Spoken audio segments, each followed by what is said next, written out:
Sesungguhnya tipu daya syaitan itu sangat lemah. Macam pagi ini Pak, sampai di dalam mesin ini, tak masuk ke sini syaitan Pak. 3, 2, 1, go!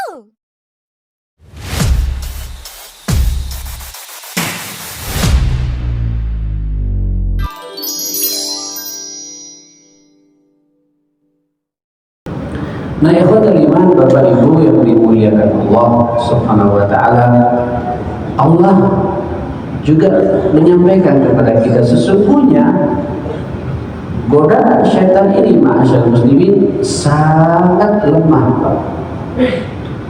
Sangat lemah. Allah mengatakan inna a'udzubillahi minasyaitonir rajim inna kaidasyaitani kana dha'ifa. Sesungguhnya tipu daya syaitan itu sangat lemah.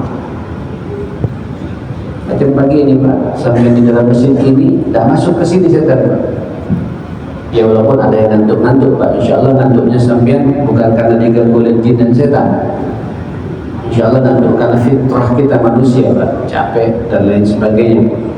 Ya, atau sedang sakit, kurang enak badan, wajar. Tapi syaitan Pak, di saat jenengan mendengarkan suara azan, menikmati suara azan, syaitan tidak ganggu sampean. Ketika sampean berwudu dengan wudu yang sempurna, sampean tidak akan diganggu oleh syaitan.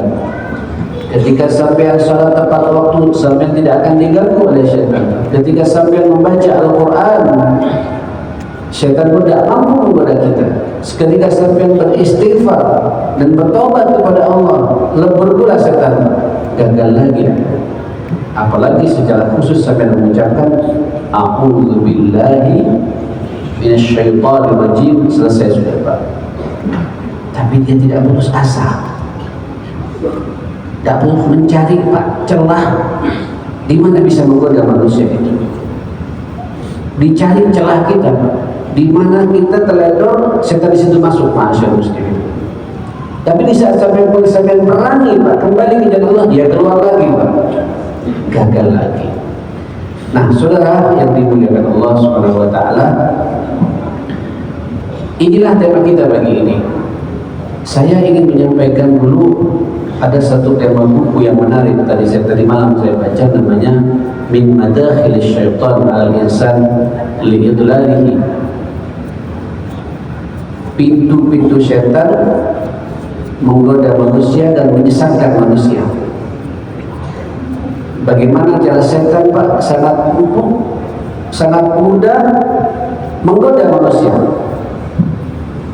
Yang pertama ya karim, a'udzubillahi minasyaitonir rajim.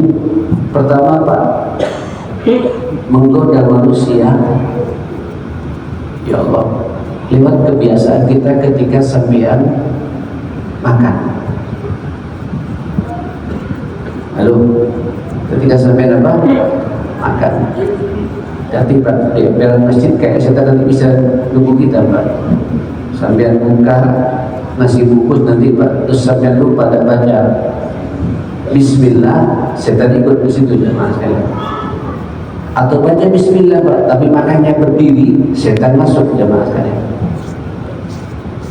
Atau sampean Pak baca Bismillah, terus pakai tangan kiri, setan masuk jemaah sekalian. Mari kita dengarkan ayat Allah Subhanahu wa taala. A'udzubillahi minasyaitonir rajim. Ya ayyuhan nas,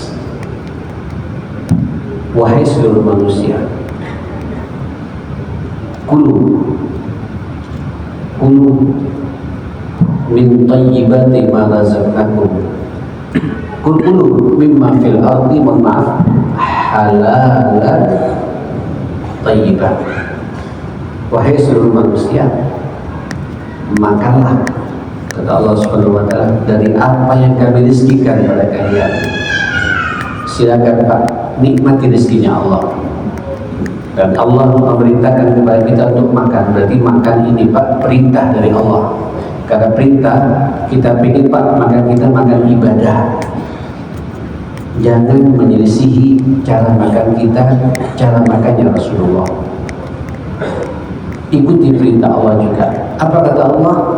Ini sepakat para ulama, minimal batasan minimal urusan makan dan minum ini, kulu mimma fil ardi halalan thayyiban.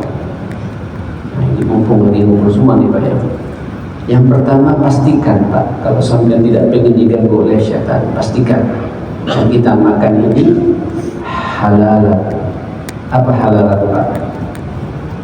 Ya tidak haram. Tidak haram Pak.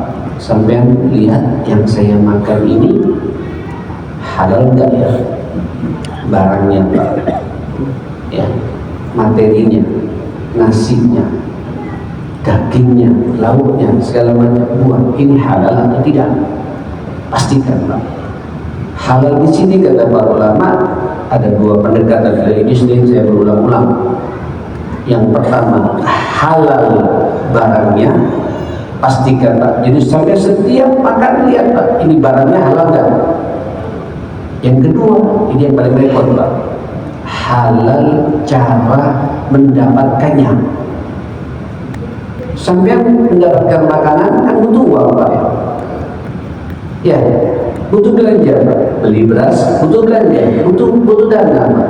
Sampai bertanya, dana yang saya miliki ini, uang yang saya dapatkan ini, uang halal atau uang haram? Mohon maaf Pak muslimin, kalau bab yang satu ini masih belum jelas, sambian makan Pak, walaupun makanannya secara zatnya, bendanya yang kita makan halal, tapi duit haram, ya haram semua Pak. Setan masuk langsung ke situ Mas, lewat mulut kita Pak. Kata Rasulullah, inna syaitana yajri bibni adama majrad dam. Sesungguhnya setan ketika menggoda manusia, masuk ke dalam tubuh manusia itu lewat peredaran darahnya Pak. Lewat mana Pak? Yang paling empuk, lewat makanan kita. Saudara, Bapak Ibu yang dimuliakan Allah Subhanahu wa taala, saya berharap tolong Pak pastikan apa yang kita makan ini, duit yang kita belanjakan ini dari penghasilan yang halal. Oke? Nah, saudara, yang kedua, kata Allah, thayyibah, baik. Baik, ma'asyar muslimin, ini tentu relatif ya. Baik bagi saya belum tentu baik buat Bapak. Baik buat Bapak atau buat Ibu belum tentu baik buat saya pribadi. Jadi masing-masing kita Pak yang tahu makanan apa yang baik untuk fisik kita. Jadi sebenarnya ma'asyar muslimin, orang beriman ini Pak, setiap makan harus cerdas Pak. Cerdas finansial jelas Pak. Uang yang saya cari uang halal, juga cerdas jamaah sekalian. Yang kedua, cerdas memilih makanan yang pas baginya Pak. Tidak semua harus masuk. Kalau semua harus masuk jamaah sekalian, sampai punya penyakit bawahnya Pak, dan dilarang makan makanan tertentu sampai paksa makan, jadi sakit Pak. Ketika sakit, apa yang terjadi Pak? Sampai tidak bisa subur ke sini Pak. Ketika sampai sakit, sampai tidak bisa baca Quran dengan tumaknina, dengan tenang. Ketika sampai sakit, tidak bisa tahajud Bapak Ibu. Ketika sampai sakit, tidak bisa puasa Ramadan. Kata setan, yang penting orang ini tidak maksimal ibadah. Ngeri juga ini Pak. Makanya sampai setiap sakit Pak, kalau bertanya, ini sakit karena sunnatullah, saya harus sakit, Allah berkata, atau sakit karena saya Pak tidak bisa menjaga diri saya, dijebak oleh syaitan. Ya Pak saya,